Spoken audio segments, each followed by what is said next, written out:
வீட்டுக்கு கொஞ்சம் திங்ஸ் வாங்கலாம்னு சொல்லிட்டு நாங்கள் போன இடம் தான் ரேவதி ஸ்டோர்ஸ். ரெடில்ஸில் ஒன் ஆஃப் த பெஸ்ட்டு ஸ்டோர்னே சொல்லலாம். ஸோ எல்லாமே இங்கேயே கிடைக்கும். சுற்றி பார்க்கலான்னு கிரவுண்ட் ஃப்ளோர்லேருந்து ஸ்டார்ட் பண்ணோம். அங்கே பார்த்தோன்னா ஊஞ்சல் ஒருத்தர் உட்காந்துருந்தாரு. என்னடா பார்வை உனக்கு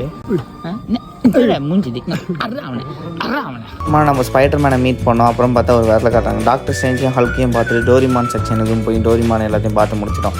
ஸோ அதுக்கப்புறம் நம்ம என்ன பர்ச்சேஸ் பண்ண வந்தோமோ அதை கடைசி வரைக்கும் பர்ச்சேஸ் பண்ணாமல் சும்மா ராஜா பகதூர் மாதிரி சேரில் உட்காந்து போஸை கொடுத்துருக்கான். சாப்பிடலான்னு சொல்லிட்டு ஜிகிர்தண்டா ஐஸ்கிரீமு க்ரீம் கேக்கோடு சேர்ந்து புதுசாக பன் பட்டர் ஜாமும் அங்கே இன்ட்ரடியூஸ் பண்ணியிருந்தாங்க. அதையும் ஆர்டர் பண்ணி வாங்கிட்டோம். ஸோ பன் பட்டர் ஜாமோட லாங் பைட்டு போனப்போ தான் தெரிஞ்சுது என்னோடய ஃபேஸ் ரியாக்ஷனில் எப்படி இருக்கும்னு உங்களுக்கே புரிஞ்சிருக்கும். ஸோ ஜிகிர்தண்டா மட்டும் உண்மையிலே ரொம்ப மேசிக்காக இருந்துச்சு. நீ மறக்காமல் இங்கே வந்தீங்கன்னா ஜிகிர்தண்டாவை ட்ரை பண்ணுங்கள். அதே மாதிரி பிகே விலாக்ஸை சப்ஸ்கிரைப் பண்ணிவிடுங்க.